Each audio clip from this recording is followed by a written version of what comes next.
Très bien. Comment obtenir le mode Hybrid aquatique? Ce mode était décrit comme un mode aquatique pour Minecraft. Bon, vous voyez déjà pas mal de modes différents ici. Il ajoute beaucoup de vie marine et met à jour rivières, marais, océans et éléments sous-marins. Et pour l'obtenir, on va simplement aller sur CurseForge et chercher Hybrid aquatique. Il compte 2,9 millions de joueurs, pas mal pour un mode sorti il y a seulement 2 ans. Il a été mis à jour il y a un mois. Pour l'obtenir, on va dans Fichier, puis Modloaders, Forge et toutes les versions. On choisit la version qu'on veut, de 1.21.1 à 1.19.2. Je vais sélectionner la 1.20.1, on clique sur les trois boutons et on télécharge le fichier. Ce fichier sera sauvegardé via Windows Plus R, AppData Roaming, puis .minecraft et le dossier mod. C'est ici qu'on va le sauvegarder. Important, non seulement on aura besoin de celui-ci, mais on ira dans Relations pour Geckolib, LithoStitch et aussi Kotlin. D'accord? Si on utilise Fabric, on aura besoin de l'API Fabric et Fabric Language Kotlin. Je comprends que Geckolib est... Enfin, je comprends que tous, voilà. Et pour Forge, regarde, ici, regarde, ici, ça nous indique les dépendances. Pour Forge, on aura aussi besoin de Kotlin for Forge. Et pour Fabric, tous les modes. D'accord? Donc, Kotlin for Forge, qui n'est pas mentionné dans les relations pour une raison quelconque, c'est pareil. D'accord? Forge, on sélectionne la version 1.20.1. Pareil pour LithoStitch et Geckolib. Je vous rappelle que dans la description, vous avez mon cours d'IA pour ceux intéressés. C'est de plus en plus important. Et si ça ne vous intéresse pas, pas d'inquiétude, on continue avec le guide. Très bien. Comment comprendre les changements aquatiques? Hybride aquatique transforme l'expérience sous-marine de Minecraft en modernisant rivières, marais, océans et grottes aquatiques. Les eaux chaudes accueillant de nouveaux poissons tropicaux comme les raies et les invertébrés. Les rivières gagnant des écrevisses comestibles. Comme vous voyez, on a ici plein de variétés de crabes.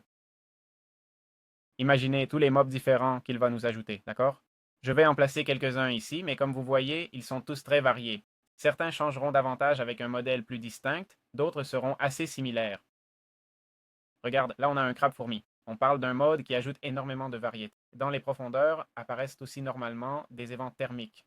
Regarde, par ici on a même des requins, ok? Et ce sont des évents thermiques, c'est ça ici, qui comme vous voyez me donne l'effet de corrosion. En les piquant avec une pioche, il y a une chance d'obtenir des pépites de cuivre, fer, or, transformant le fond marin en ressources supplémentaires, et les grottes sous-marines et abîmes se remplissent de poissons abyssaux comme différents types de poissons, accompagnés par des créatures plus grandes comme les baleines, requins et autres. Regardez, ici nous sommes dans une grotte pour que vous voyez qu'il y a vraiment beaucoup de variétés de poissons, d'accord? Et ce n'est pas tout ici, je parle, d'accord? Ici, on trouve par exemple des évents thermiques pour que vous puissiez voir un peu de tout. C'est un mode qui, je crois, représente vraiment ce que serait une bonne mise à jour aquatique avec une grande variété de mobs différents. Des poissons, méduses, requins. Je vais faire apparaître une baleine pour que vous puissiez la voir. La voilà, d'accord? Regardez combien de variétés de requins il y a. Je vais en faire apparaître quelques-uns, comme le requin pèlerin, d'accord? Regardez, quelle variété de poissons. Regardez combien de variétés de poissons. Et il y en a plus, hein? Ici, nous avons tous les mobs qu'il ajoute, donc énormément.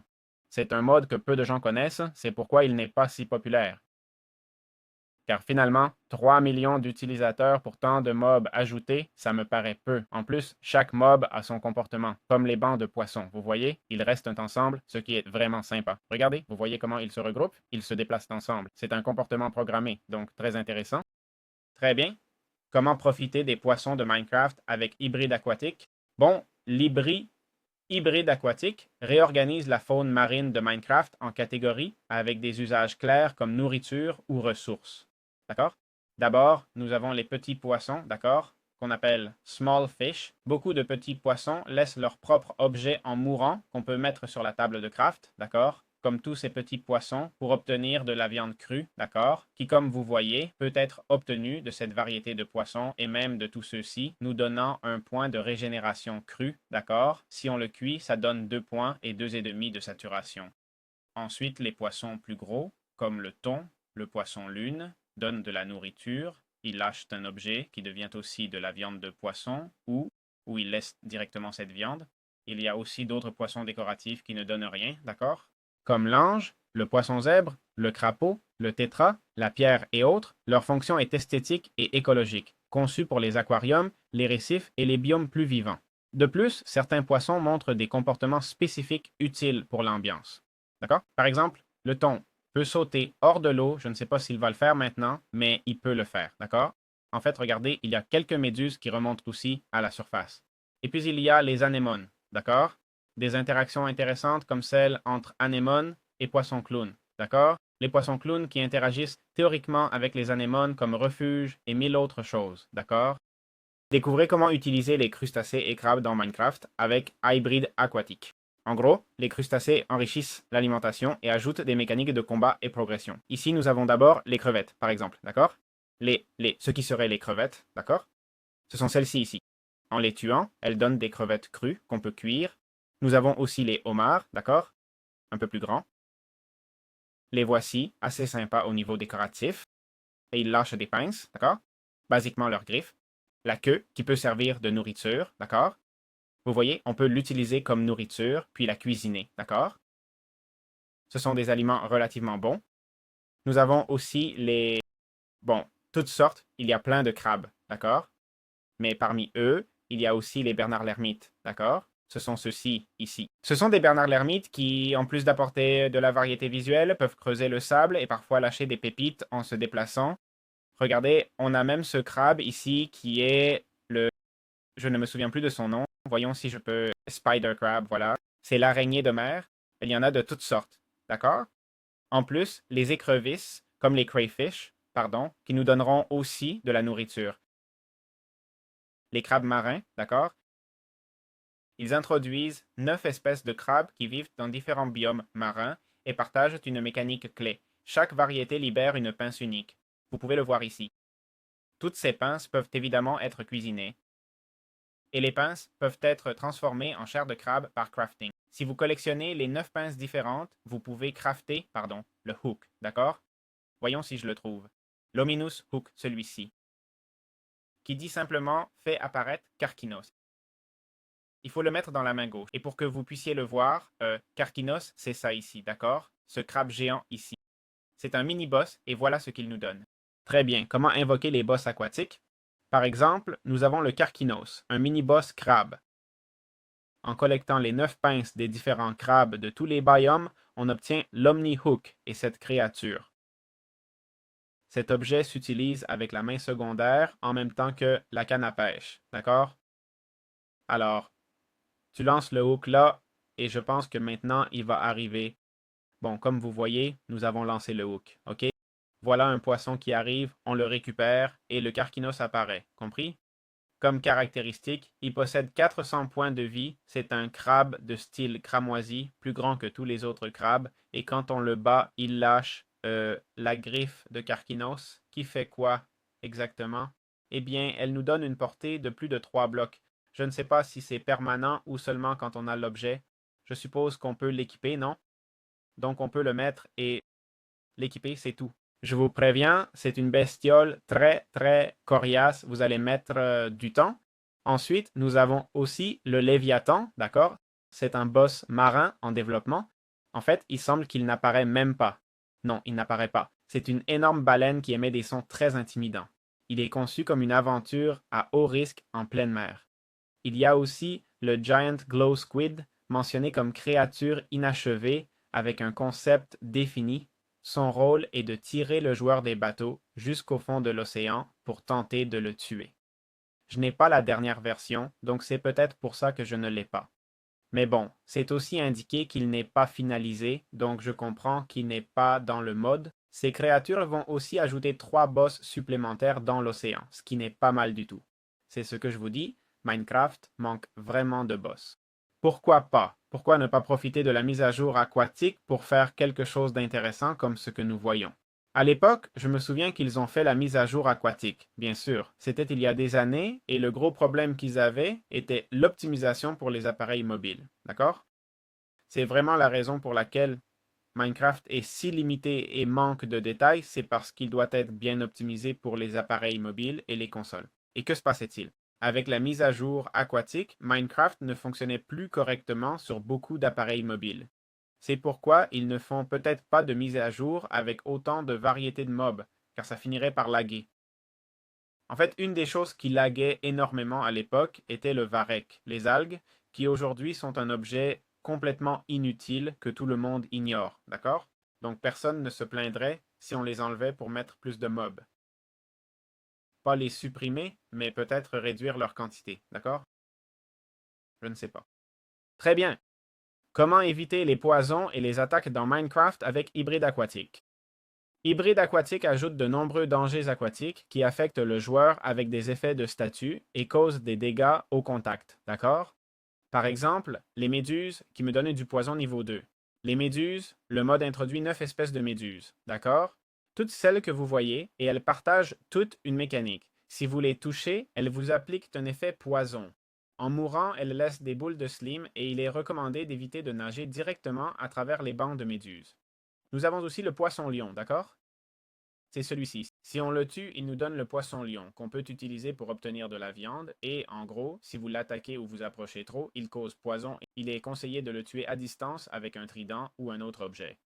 Il existe aussi des poissons et créatures venimeux des fonds marins, comme par exemple le poisson-pierre, d'accord? Le poisson typique, là, que si tu marches dessus, eh bien, bonne nuit. Il nous inflige un poison niveau 3, donc le piétiner ou le heurter sans précaution est dangereux. Nous avons aussi les oursins, qui sont littéralement des oursins de mer, même principe. Il y en a de différentes couleurs, même, ah, c'est joli. Si on le vainc, il nous donne l'épine d'oursin, qui sert à fabriquer une potion d'épines assez intéressante, et ils font mal au contact. Nous avons la seiche, qui nous donnera l'os de seiche. Ce poisson, enfin, plus qu'un poisson, ressemble à une petite pieuvre, non? Quand on le frappe, il projette le joueur en simulant un nuage d'encre. Voyons voir. Oh là, eh bien effectivement. Si on le vainc, il nous donnera l'os de seiche qui sert juste pour la poudre d'os, voilà. Et puis, nous avons l'anémone, l'anémone. Nous avons l'anémone fraise et la grande anémone verte. Je comprends que tous feront un peu plus de la même chose. Et théoriquement, voyons, il inflige des dégâts empoisonnés à la plupart des créatures, sauf aux poissons clowns, qui sont immunisés et l'utilisent comme refuge. D'accord? Intéressant, intéressant. Ensuite, nous avons aussi les piranhas, qui apparaissent dans les eaux de la jungle. D'accord? Je ne sais pas s'ils vont mourir. D'accord? Mais regarde, ici, oh, oh, oh, oh, que se passe-t-il ici? Il a essayé d'attaquer, ce requin a tenté d'attaquer un calmar et ça s'est compliqué.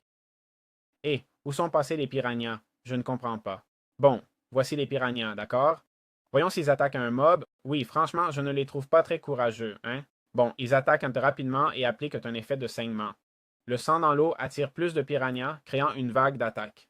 Et puis nous avons les requins, d'accord? Par ici, vous avez déjà vu plein de requins nager autour, d'accord? Et il y a de tout. Requins, taureaux, requins, pèlerins, requins, renards et autres, d'accord? On décrit le requin blanc. Voyons, le grand requin blanc, celui-ci, le plus grand de tous, comme le prédateur suprême qui attaque tout être quand il a faim. Dans l'une des descriptions du mode, on indique que tous les requins sont dangereux, sauf le requin-baleine, d'accord? Le requin-baleine qui se nourrit essentiellement de plancton, si je ne me trompe pas. Dans le mode, il n'y a pas de plancton, hein? Je parle de la vraie vie. Donc voilà, prenez en compte tous les dangers que vous allez rencontrer dans la vie marine. En fait, on voit que la grande majorité sont des problèmes, non? Mais bon, c'est la mer, que voulez-vous? Très bien. Ce mode ajoute aussi différents hameçons pour la pêche. D'accord? Ce sont des objets qui se placent dans la main secondaire et affectent la pêche. D'accord? En plus de la catégorie générale, plusieurs hameçons spécifiques sont détaillés. D'accord? Dans les descriptions du mode. Nous avons aussi le filet de pêche. Vous faites clic droit. D'accord? Vous prenez le mode. Je ne sais pas si ça ne s'affiche nulle part, mais je l'ai, d'accord? Vous voyez que je le prends. Donc, ça peut aussi nous servir. Ben, comment ça marche? Basiquement, tu mets l'hameçon à gauche, la canne à pêche à droite, tu fais clic droit et tu lances avec l'hameçon. D'accord? Si tu le récupères, tu reprends aussi l'hameçon. Tout d'abord, nous avons le barber hook, d'accord? C'est l'hameçon générique. Le concept est que chaque type d'hameçon donne un bonus différent, comme une vitesse de pêche accrue, plus de trésors ou la chance de pêcher des creepers. Donc, il est écrit augmente la vitesse de pêche pendant la journée. D'accord? Voilà, ça se fabrique avec des pépites de fer. On a le glowing hook qui dit augmente la vitesse de pêche la nuit. C'est un barber hook avec du slime lumineux. OK? Le slime lumineux se fait avec une boule de slime et un sac d'encre phosphorescente. Ensuite, on a le magnetic hook qui augmente les chances de trouver des trésors. Ça se fait comme ça. OK? C'est un peu plus cher. Le Creeper Magnet Hook, il dit ne Ne l'utilisez pas à l'intérieur. Eh bien, je comprends que c'est pour pêcher les creepers, effectivement. Et enfin, l'Omnius Hook qui sert à pêcher le boss. On va utiliser chacun des hameçons, d'accord? Commençons par le Barber Hook. On le lance simplement et théoriquement, pendant la journée, ça devrait mordre plus vite. Je veux juste voir ce qu'on peut pêcher, mais je pense que c'est la même pêche que dans Minecraft. Je vous le dis, ça ne va pas très vite, hein? Ok, on a pêché là-bas et regarde, les poissons du mode sont inclus. D'accord. Ah, j'ai encore l'hameçon. Je pensais qu'il fallait en fabriquer un à chaque utilisation.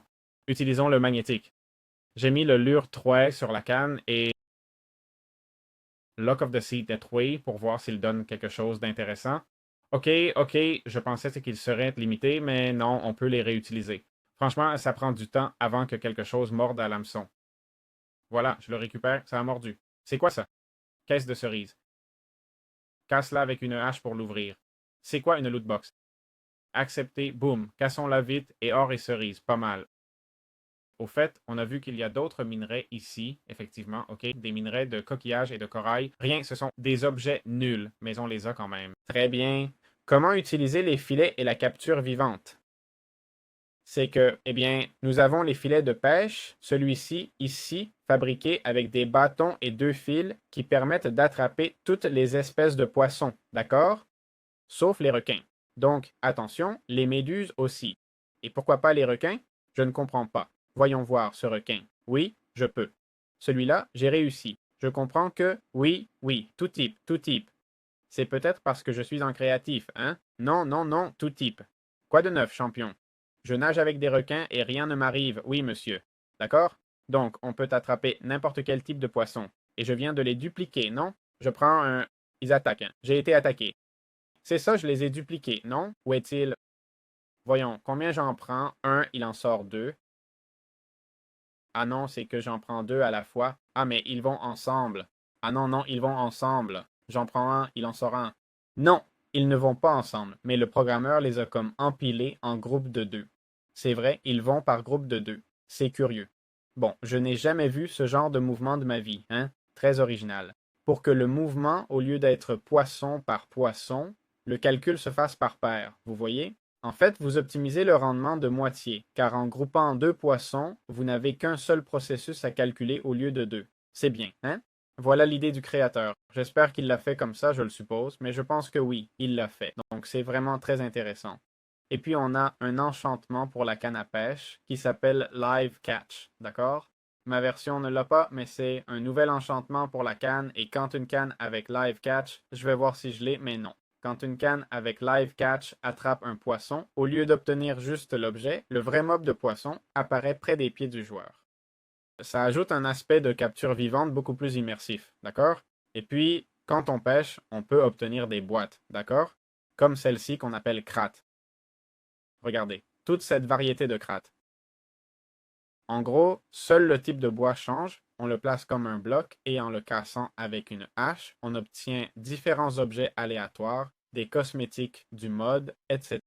On peut aussi obtenir un message in a bottle, une très bonne chanson, d'accord? Si vous ne l'avez pas écoutée, je vous la recommande vraiment. Voilà, on l'a ici et ça se place comme un bloc. Mais ça ne me laisse pas le placer ici dans l'eau, non? C'est logique. Je vais essayer d'aller dans un endroit fermé, sans eau, voir si ça marche.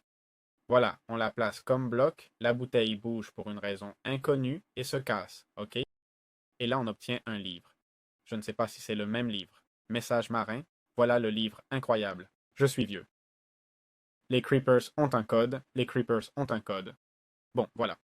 On peut aussi les trouver flottants, d'accord? On peut aussi les trouver flottants, bien sûr, parce que je peux placer l'objet ici.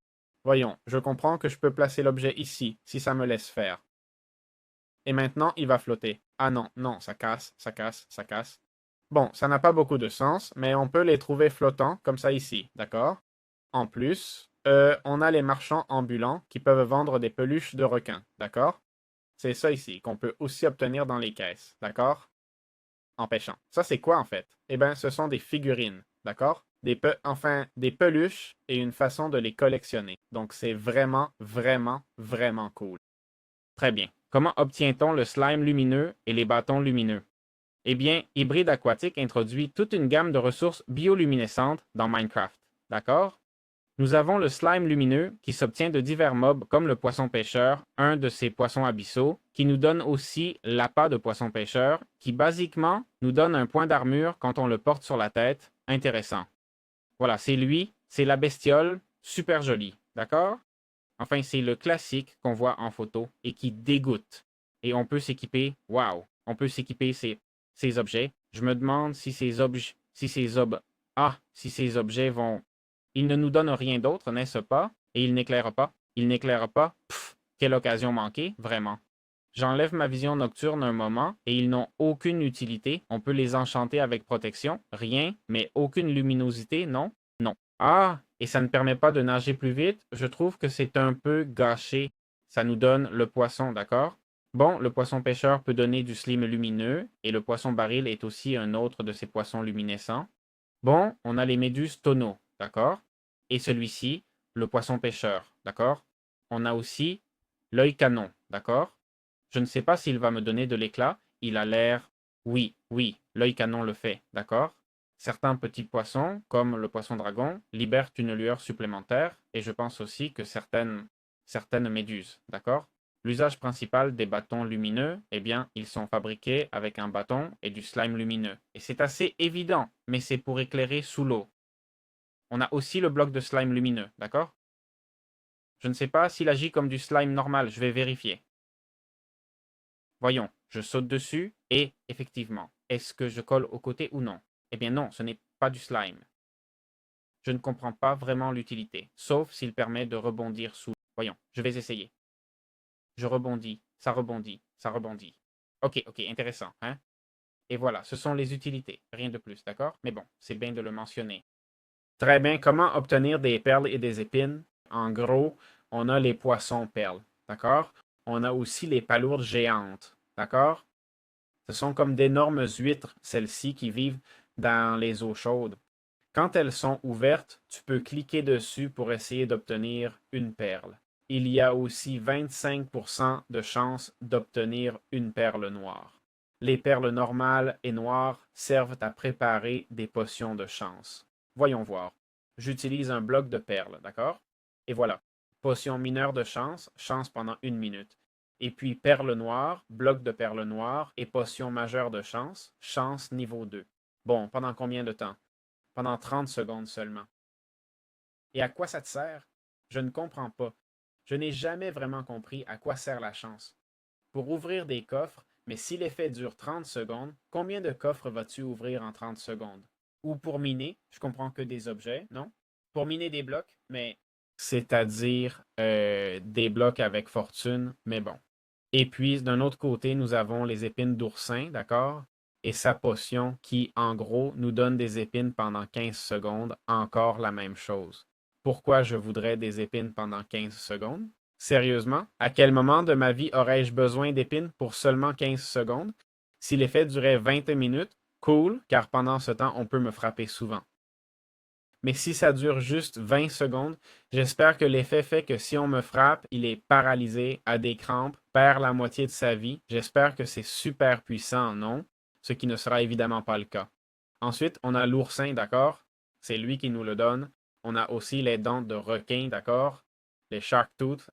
En termes d'utilité, ils nous servent à fabriquer des tridents après avoir utilisé les tiges de prismarine, d'accord? Qui s'obtiennent avec des éclats de prismarine, donc assez facilement. Et ils nous permettent aussi de créer la potion de saignement. C'est une potion que tu veux évidemment lancer, d'accord? Et ensuite, on a la coquille, d'accord? Les carapaces de Nautilus. Ah, regarde, ça apparaît comme objet et comme créature.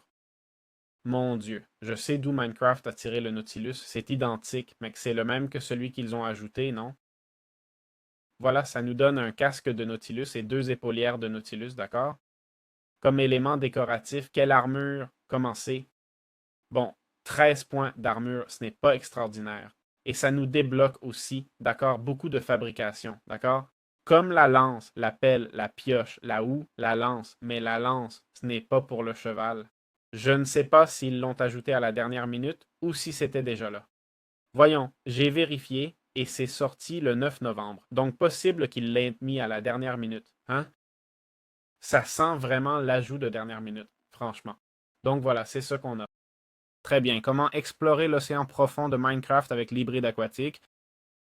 Et c'est que ce mode a évidemment des zones profondes avec différents modes qui, bon, ne m'apparaissent pas maintenant, mais parce qu'ils doivent se générer, d'accord? Mais évidemment, pour cela, nous allons avoir besoin de pouvoir respirer. Et pour ça, il nous ajoute la Diving Suit, une combinaison de plongée, 5 d'armure, fabriquée avec du cuir et du cuivre. Très simple, enchantable. Et c'est essentiellement un ensemble craftable orienté vers l'exploration sous-marine.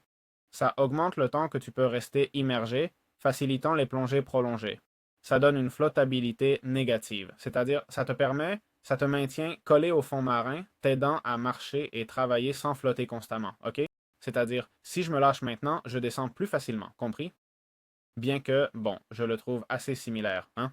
Ensuite, nous avons les respirateurs thermiques, d'accord? Les thermal vents. Ils apparaissent au fond des océans comme des formations géologiques et en les frappant avec une pioche, ils peuvent libérer des pépites de cuivre, fer, or et sont une incitation à descendre dans les abîmes. Puis nous avons la faune des profondeurs, comme le poisson pêcheur et le poisson baril que je vous ai déjà montré. Nous avons ça ici, le crabe araignée. Différents requins apparaissent comme les requins pèlerins, requins baleines ou le léviathan. Oui, nous l'avons déjà. Nous avons des isopodes. Le calmar géant lumineux pourrait apparaître si on a aussi la version pour ça. C'est dommage car aucun mob ne se génère pour moi, mais bon, c'est une façon de plus d'explorer que le mode nous offre, d'accord? Très bien. Comment créer des aquariums avec les poissons du mode hybride aquatique? Pour finir, nous allons expliquer comment faire un aquarium en utilisant les filets, d'accord? Ça nous permet de capturer n'importe quel type de mob, d'accord? Et en plus, avec le filet, ils ne disparaissent pas, d'accord? Ça se fait comme ça. Eh bien, nous avons plein de poissons qu'on peut attraper, d'accord? Par exemple, les hippes, les hippocampes, d'accord? Les seahorses. Les voici, d'accord, de différentes couleurs. Nous avons aussi le poisson bêta, d'accord, qui est aussi très joli. Nous avons le discus, c'est celui-ci, le poisson koi, théoriquement, bien que je ne l'ai pas ici, d'accord? Nous avons le gourami, d'accord? Bon, différentes variétés, d'accord, comme de petits poissons. Nous avons aussi l'ange de mer, qui est ce mob ici, qui est un peu plus brillant. Nous avons aussi l'étoile de mer, d'accord, la petite étoile de mer, basiquement. Nous avons aussi les étoiles de mer, d'accord, de différentes tailles, comme vous voyez. Les isopodes, eh bien, nous avons l'anémone fraise, si on veut l'attraper. Et nous avons toutes sortes de requins, de méduses, de poissons et de crabes, d'accord? Et tout ça, simplement avec un peu de verre, et c'est tout, pas grand-chose de plus. Assurez-vous qu'il y ait de l'eau. Ah, regardez, regardez, regardez. J'ai ici la combinaison de plongée dont je vous parlais pour pouvoir aller sous l'eau. Mais j'avais seulement équipé le plastron et j'avais dit que ce n'était pas terrible. C'est parce qu'il me manquait le casque. Je crois que c'est le casque qui complète tout, non? Ah non, il faut la combinaison entière. Bon, je le mentionne ici à la fin pour les plus réalistes, d'accord? Voici la combinaison de plongée. Il y a aussi un chapeau méduse et un plastron tortue qui nous donnent 6 points d'armure, hein? Et de la résistance d'armure et tout. Voyons comment ça rend une fois équipé. Voilà, on l'a. Nous avons aussi une méduse qui est assez cool. Rien, juste vous dire que, bon, si l'intelligence artificielle vous intéresse, en bas dans la description, vous avez un cours sur l'intelligence artificielle si ça vous intéresse. D'accord? Car c'est de plus en plus important et ça devient quelque chose qu'on utilise au quotidien. Donc, si vous allez l'utiliser, faites-le au moins correctement. Donc, dans la description, vous avez un cours pour vous préparer professionnellement et tout. Voilà, j'espère que ça vous a plu.